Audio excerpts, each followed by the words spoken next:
وثيقة كنسية تتهم زكريا بطرس بالشذوذ الجنسي. العنوان ده تصدر الصحف المصرية في بداية الألفينات. لكن شذوذ زكريا بطرس الجنسي كان سبب من 14 سبب أدوا لوقفه في مصر. سنة 1999 اتقدمت ضده شكوى من أستاذة فاتن عدلي خيري من شعب كنيسة القديس الأنبا إبرام، تشكو فيها من اعتداء القمص زكريا بطرس على ابنها جورج يوسف، بأنه وضع يده بطريقة غير لائقة على أعضاء الطفل الحساسة والضغط عليها. الكلام ده فين؟ في استراليا، إلا إنه قام بتهديدها حتى لا تكون فضيحة للكنيسة المصرية في الجرايد الأسترالية. لكن الست دي قررت إن هي تبعت الشكوى دي للكنيسة المصرية. وفي سنة 2021 أبلغت أحد المخلصين في الكنيسة القديس الأنبا إبرام بأن القمص زكريا بطرس أتى بفتاة من أصول آسيوية وقام بضيافتها في أحد الغرف الملحقة بالكنيسة، وأخبر الجميع أنها فتاة أندونيسية مسلمة تريد أن تدخل في المسيحية. لكن بعد ذلك اكتشفت أن الفتاة ليست مسلمة وليست من أندونيسيا، بل هي باغية من الفلبين، وأنها تقوم باصطحابها وشقها إلى مسكن داخل الكنيسة بعلم القمص زكريا بطرس، وأنه يأخذ مقابل منها لما تفعله، غير مبالي بحرمة بيت الله ولا أي شيء. يخرب بيت كده بجد.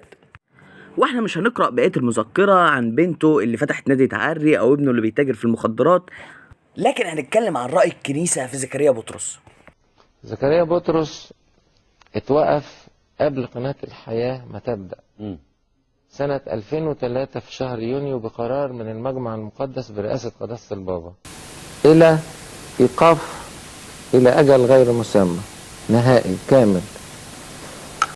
فوجئنا بيه راح أمريكا الشمالية، في كاليفورنيا، في جيرسي، في الغرب، وابتدى يعقد اجتماعات في قاعات غير أرثوذكسية. الأماكن دي فيها أساقفة تبعنا، وبيخش ويدعي الناس بتوعنا يحضروا ويلم فلوس، وهو بدون إذن من لا من قداسة البابا ولا من أسقف المنطقة. أنا جاي هنا مخصوص عشان أقول إنه القمص زكريا بطرس بيخالف الكتاب المقدس.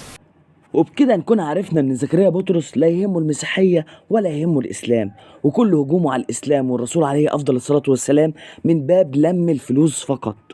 زكريا بطرس مش عايش في مصر، والكنيسة المصرية رافضة هجومه على الإسلام ورافضاه شخصيا، وبتقول ان هو بيسيء للكنيسة المصرية. وللأسف عشان الفترة اللي فاتت عملنا للكلب ده قيمة، ارتفعت مشاهداته على اليوتيوب ل 281 ألف مشاهدة على الفيديو بعد ما كانش بيتخطى ال1000 بالعافية. الشعب المصري شعب واعي، وعارفين ان زكريا بطرس لا يمثل الا نفسه، وعارفين ان المسيحيين في مصر رافضين كل كلام زكريا بطرس. احنا في مصر ايد واحده، وبطلب من اخواتي ما تشيروش اي حاجه لزكريا بطرس، سيبوه يهوهو كده مع نفسه زي ما كان بيهوهو السنين اللي فاتت.